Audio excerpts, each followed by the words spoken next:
Hey everyone, welcome to another Vagaro tutorial. This video will be about how to edit your work hours on the Vagaro Pro app.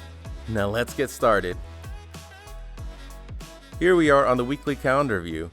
The first thing you want to do is tap on the day of the week you want to edit your employees' work hours. Now tap where it says Edit Working Hours. Here we can see it says Open, Close, and Apply to all Tuesdays. Open is the start time for these work hours of this day, and Close is the end time of the working hours. Tap on Open to select your starting time. Then tap on Close to select your close time. Finally, Apply to all Tuesday means that all these working hours will be repeated on the following weekday or weekend that you selected. Since we selected Tuesday, our working hours will be applied to all Tuesdays. Now tap Save on the top right. If we look at the calendar view, Tuesday is now white, which means our hours have been updated and we're all finished here.